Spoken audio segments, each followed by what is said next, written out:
로마서 8장 1절에서 2절, 우리가 너무 잘 아는 우리 성경 말씀이죠. 한번 같이 읽습니다. 그러므로 이제 그리스도 예수 안에 있는 자에게는 결코 정죄함이 없나니 이는 그리스도 예수 안에 있는 생명의 성령의 법이 죄와 사망의 법에서 너를 해방하였음이라. 아멘. 자, 우리 옆에 계신 분들과 서로 인사합시다. 사랑하고 축복합니다. 네, 반갑습니다.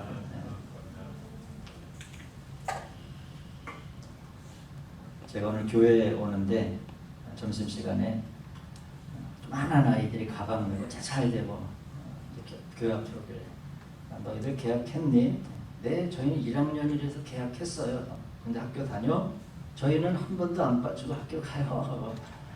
가방을 바닥에 질질 끌면서 가는 아이들 보면서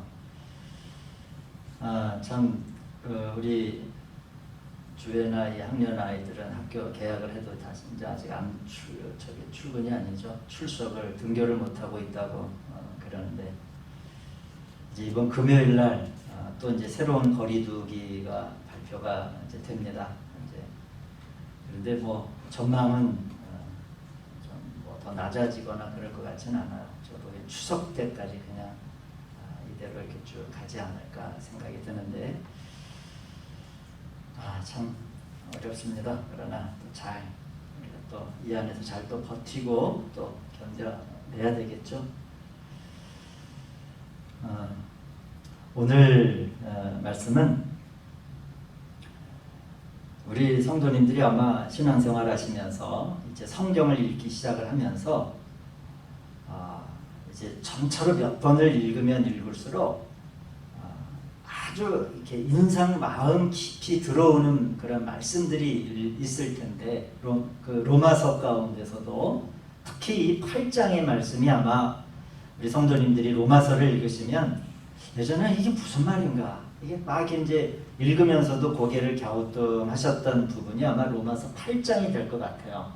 그런데 점차로 이 하나님의 말씀을 향한 우리들의 눈이 열리고 마음이 열리면 저는 이 성경 말씀 가운데서도 아주 대단히 우리의 삶의 또 신앙생활에 굉장히 이정표가 되는 말씀이 로마서 8장 1절과 2절의 말씀이라고 생각이 되는데 오늘 이 말씀이 우리들의 삶에 어떤 영향들이 있고 또 또 전하고자 하는 뜻이 무엇인지를 한 번 더 깊이 나누고 우리가 이제 제가 믿음의 단계를 쭉 설명하기 전에 말씀드렸던 죄에서 우리는 죄라고 하는 것은 이기는 게 아니라 죄는 해방되는 것이다 라고 하는 말씀을 마무리를 짓도록 하겠습니다. 바울은 이 로마서 8장의 말씀을 하기 전에 7장에서 이러한 표현을 많이 써요. 대표적으로 7장 15절을 보시면은 내가 행하는 것을 내가 알지 못하겠다. 그러니까 내가 나 자신을 모르겠다는 거예요. 내가 원하는 것은 행하지 아니하고 도리어 미워하는 것을 내가 자꾸 행하는 내가 나를 이해 못하겠다라고 하는 굉장히 고뇌에 찬 그런 고백을 하잖아요. 그리고 그러면서 내가 왜 원하는 것은 행하지 않고 오히려 내가 미워하는 거 있잖아요. 내가 이런 건 정말 저런 건 미운 행동이야. 다른 사람들 내가 절대로 저렇게는 살지 말아야지. 그런데 어느샌가 내가 그러한 모습의 일을 하기도 하고 그런 자리에 가 있는 나를 내가 왜 이러지?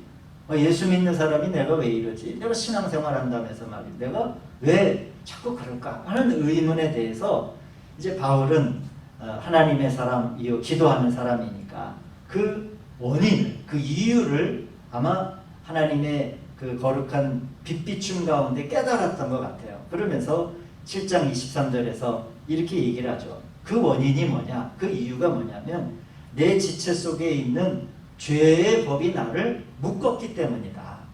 그러니까 죄의 법 안에 내가 사로잡혔다라고 하는 말씀은 포로가 되었다라, 감옥 안에 갇혔다라고. 그러니까 죄의 법이라고 하는 이런 테두리 안에 내가 푹 넘하고 들어가 있기 때문에 아무리 그 안에서 발버둥 치려고 해도 안 된다라는 거예요. 원하는 것은 하지 않고 오히려 미워하는 것을 자꾸 하게 되는 그 이유가 보니까 내가 죄의 결박에 묶여 있다. 포로가 되었다라고 하는 그러한 이야기죠. 그래서 이 로마서의 7장과 8장을 보시면은 7장은 계속 무엇인가를 원하고요. 원하였지만은 그러나 원하는 것을 하지 못하는. 그러니까 즉 이 원한다라고 하는 것은 마음의 의지잖아요. 내가 이거를 가져야지 하는 걸 원하면. 근데 아무리 원해 그 의지를 발휘해 봐야 원하는 사람이 가만히 있었겠어요? 뭔가를 했겠죠. 마음에 원하는 것을 행하려고 여러 가지 시도를 했겠죠. 그러나 안 된 거예요. 그러나 그 문제를 해결하지 못했는데 8장에서 바울이 이제 비로소 죄의 문제를 해결합니다. 그게 뭐냐면 8장에서 달라지죠. 이제는 원하는 사람이 아니라 어떻게 된다고요? 8장 1절 예수 안에 있는 자. 예전에는 뭐 영어로 얘기하면 뭐 원한다든지 호프한다든지 소망한다든지 위시한다든지 이런 거였다라고 하면 8장에 오면은 무엇으로 바뀌어요? 나 자신을 원하는 사람이 아니라 있는 사람, 그렇게 존재하는 사람, be나 being으로 이 이제 내용이 바뀌어지는 거예요. 그러니까 삶을 이해하는 게 달라지는 거예요. 예전에는 뭔가를 바라면 될 줄 알았는데 바래서는 안 된다라는 거예요. 그 자리에 존재해야 된다라고 하는 것으로 자기를 조망하는 관점이 7장과 8장에 달라지는 거예요. 그래서 로마서의 중대한 분기점이 바로 이 8장입니다. 마음의 원함이 아니라 존재의 위치가 변화된 거죠. 예수님 안에 있어야 되는 거죠. 예를 들면 나는 민주주의라고 하는 어떠한 그런 사회 구조와 정치 구조 안에서 내가 살고 싶다. 또 그렇게 행동하고 싶다. 그런데 여러분 보세요.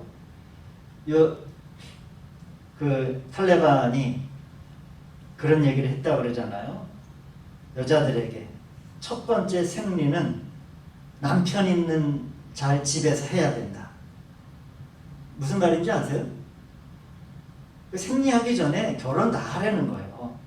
어려서부터. 그리고 남편의 집에서 첫 번째 생리를 하려는 거예요. 그런 사회 구조와 정치 구조 안에서 살면 아무리 민주주의적인 행동을 내가 하고 싶고 내가 그런 거를 원하고 이런다고 해도 안 되는 거예요. 위치가 바뀌지 않아요. 오늘 아침에 제가 이제 뉴스를 좀 듣는데 지금 진천에 이제 있는 아프간 사람하고 이제 인터뷰를 하는 걸 제가 들었어요. 그러니까 인터뷰어가 이제 기간이 우리나라에서 정착 기간이 지나면 어디에서 살고 싶습니까? 한국에서 살고 싶다.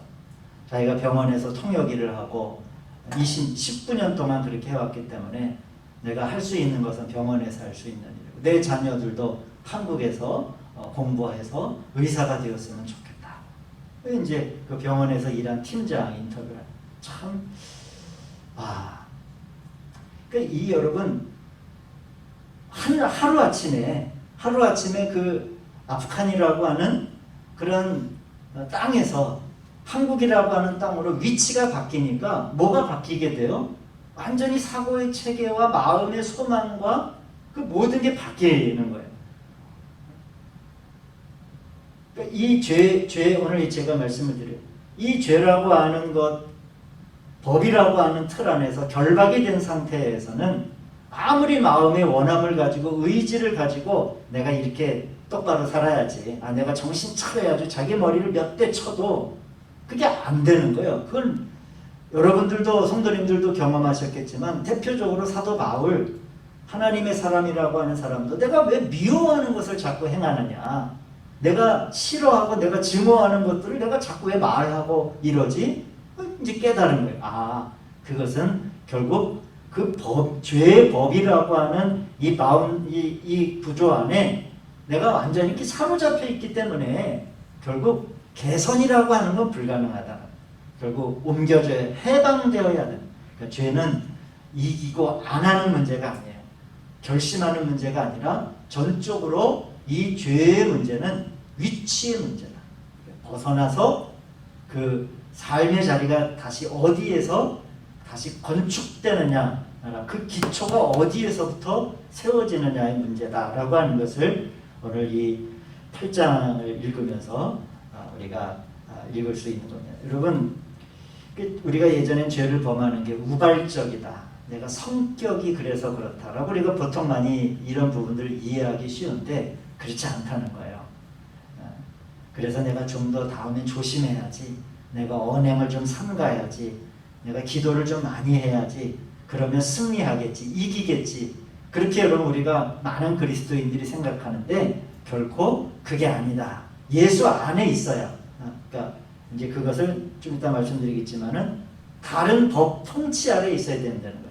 죄의 법이라고 하는 그런 땅이 있다라고 하면 생명의 성령의 법이라고 하는 그런 땅이 또 있는 거예요. 이 와야 돼.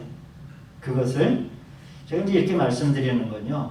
죄의 문제가 이기는 그 어떤 극복하고 개선하고 하는 문제가 아니라 이게 죄가 법의 문제라고 하는 것만 알아도 우리가 신앙생활에 있어서 큰 진전을 이루는 겁니다. 거기에서 이제 우리가 구체적으로 신앙생활이 어떤 삶의 열매를 맺느냐 하는 것은 차치하고 나서라도 이 원리, 죄가 법의 문제구나. 그렇게 그 테두리 안에서는 발버둥을 쳐도 안 된다라고 하는 것을 이제 보아야 하는 거죠.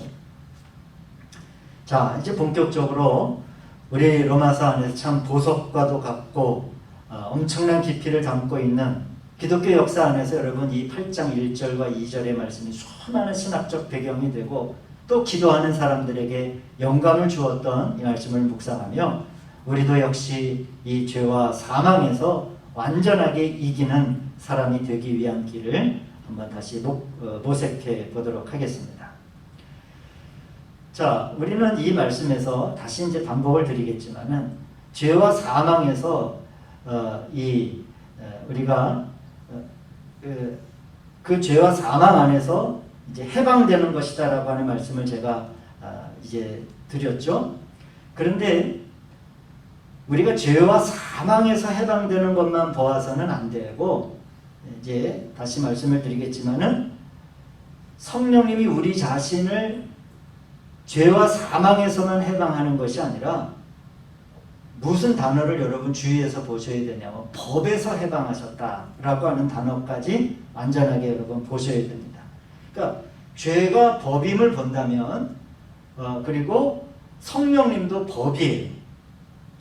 자, 이 얘기는 뭐냐면 많은 그리스도인들이 생명 주시는 성령님의 영이 그 영이 우리에게 생명을 주신다라고 하는 것은 다 잘 알아요.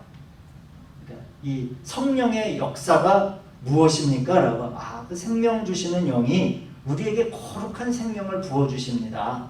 우리에게 뭔가 은사를 주시고 우리를 채워주시고 우리를 다시 살게 하시고 우리를 마음에 뜨겁게 하시고 이제 성령의 9가지 열매가 있으니까 우리를 온유하게 하죠. 그렇게 얘기할 수 있어요. 그런데 그 영이 또 하나의 법이라고 하는 사실에 대해서는 우리가 잘 언급을 안 합니다. 그러니까 성령님도 법이에요. 그러니까 죄와 사망이 하나의 법이라고 하는 것을 보았다면 성령님도 법이라고 하는 것을 우리 성도님들이 한번 기억하시기를 바랍니다. 그래서 법이라고 하는 것은 통치의 문제잖아요. 다스림과 통치의 문제거든요. 그러니까 성령님이 우리에게 무엇인가를 은혜로 값없이 주시기도 하지만 성령님의 역사 가운데 이 로마서에는 통치와 다스림이라고 하는 법의 개념을 이제 우리 그리스도인들이 좀 더 깊이 알 필요가 있다라고 하는 겁니다. 그래서 이제 이전 바울과 같이 오호라 나는 공고한 자로다 라고 한탄하며 어떻게 하면은 내가 원하는 것을 할 수 있는 사람이 될까 하고 다양하고 노력하고 힘쓰던 것에서 성령님이 법이시니까 죄와 사망의 법을 무력화시킬 수 있는 것은 새로운 법인 거예요. 새로운 법. 그러면 이제 국회에서 법을 많이 입안하고 만들어내잖아요. 예전에는 이 교회차들이 예전에는 참 교통경찰들한테 승합차들이 많이 걸렸어요.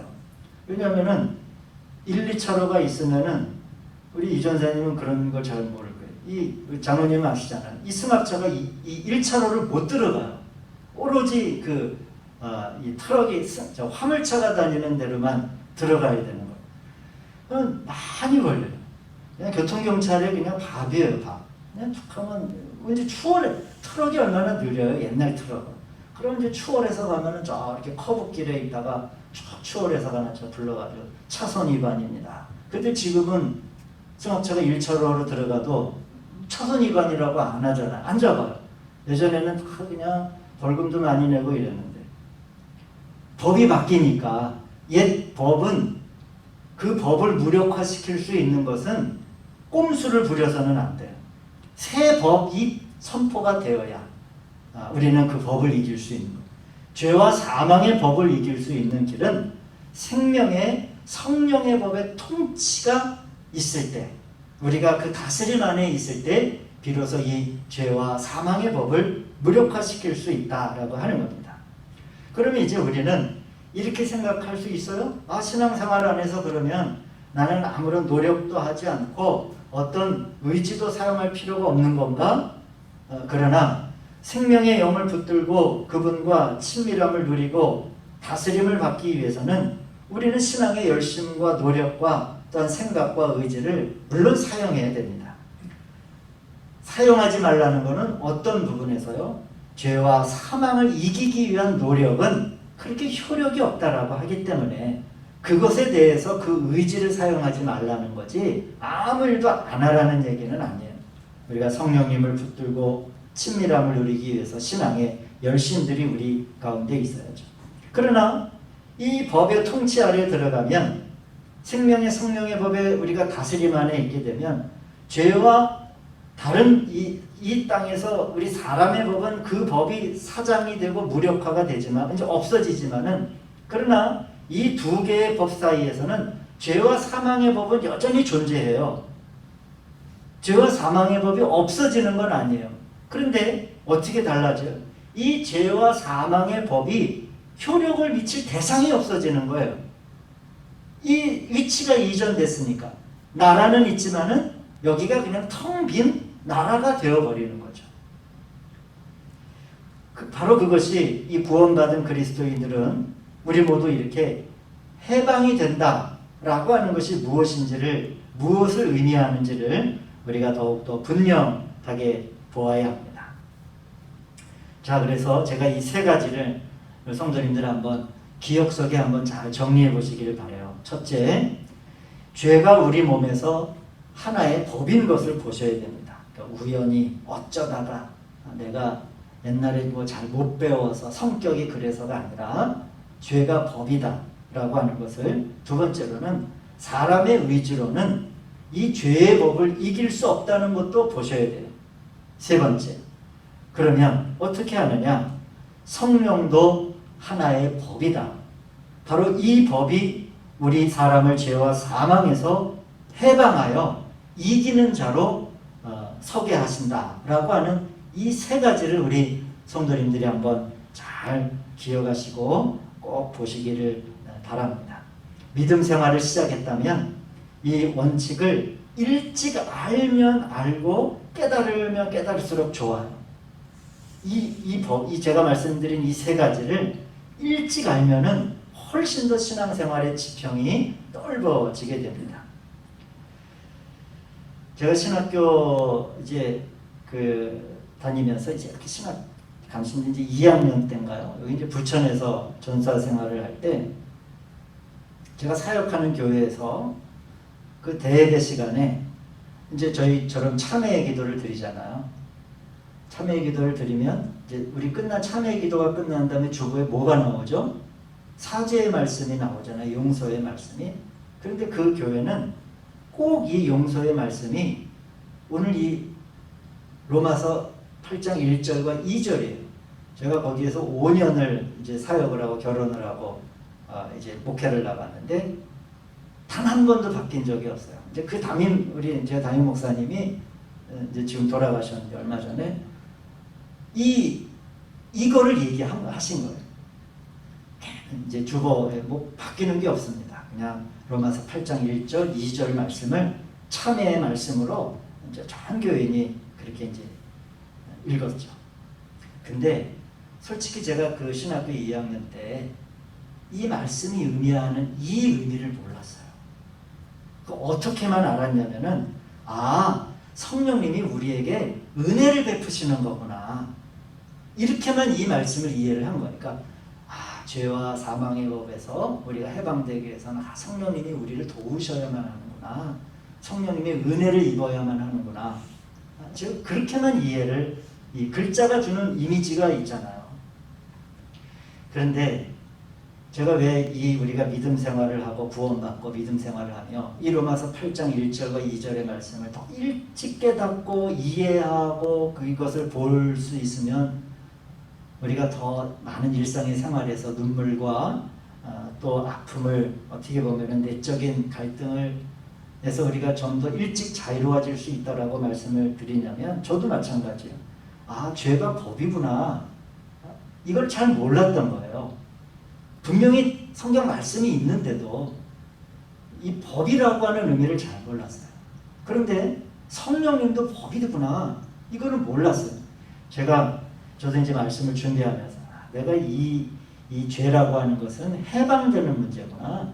어떻게 해서든지 극복해 보려고 하는 문제가 아니라 그냥 풀어져야 되는, 감옥에서 나와야 되는 문을 열고 알았다면 저는 어떻게 보면 제 개인적인 삶에 있어서도 목회를 나가서 결혼을 하고 지금껏 쭉 살아오면서 이제 저도 개인적인 삶의 영역이 있잖아요. 목회의 영역이 있고 실제로는 개인적인 삶의 영역에서도 좀 많이 달랐을 것 같아요.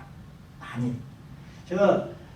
저도 이 죄의 문제를 이기기 위해서, 사망의 문제를 이기기 위해서 참 빙빙 돌았던 것 같아요. 그러니까 안 되니까 자꾸 뭘 해요? 바울처럼 원하니까 자꾸 공부를 하는 거예요. 자꾸 이제 공부가 나쁘다는 얘기는 아닌데 심리학과 상담과 집단상 그러면서 하여튼간 길을 많이 돌았어요. 그게 전혀 의미 없는 일들은 아니었지만은 그리고 목회의 길도 참 많이 달랐을 것 같아요. 이 1절과 2절의 말씀을 제가 더 깊이 빨리 일찍 깨달았다면 그래서 제가 하나 둘 셋 우리 성도님들에게 간단하게 정리해서 말씀을 드렸지만 우리 성도님들이 이 말씀을 더 이 시간 이후에도 많이 기도하시면서 묵상하시면서 내가 원하는 사람에서 예수 안에 있는 사람으로 나오는 것, 이 변화되는 것에 대해서 우리 성도님들이 좀 많이 기도가 있으시기를 바랍니다. 그리고 법이라고 하는 건 예외가 없잖아요. 법은 예외가 없다라고 하는 거예요. 따르는 내 안에 계신 성령께서 생명을 표현하실 수도 있고 표현하실 수도 없고 예외가 있을까요? 내가 성령님이 내 안에 완전하게 내주하신다라고 하면은 그 법이 어떨 때는 적용되고 어떨 때는 안 적용되고가 아니겠죠. 그럼 우리의 신앙의 갈망이 달라지는 거예요. 추구하는 바가 달라지는 거죠. 거기에는 기도의 제목도 달라질 거고 신앙의 목표도 달라지고 제가 이제 여기까지만 말씀을 드립니다. 법은 어떤 상황에서도 법이에요. 죄와 사망의 법은 예외가 없어요. 어떤 상황에서도 법이에요. 그렇다면 생명의 성령의 법도 예외가 없겠죠. 이것이 이제 우리가 승리의 비결이고 이기는 길입니다. 그래서 이 땅에서 오늘 이 로마서의 말씀과 같이 너를 해방하였음이라 라고 하는 것에서 이 죄에서 사망에서 해방된 사람이 어떤 것인가 라고 하는 그 이제 뒤에 나오는 열매들을 성도님들이 좀 차근차근 많이 만지시는 은혜가 있기를 주님의 이름으로 축원드립니다. 기도하시겠습니다.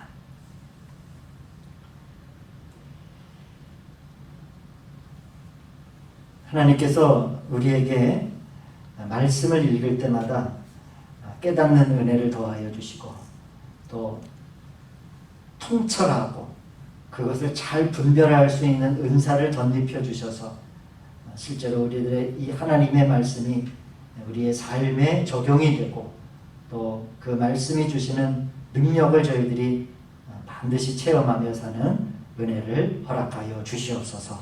예수님의 이름으로 기도하였습니다. 주님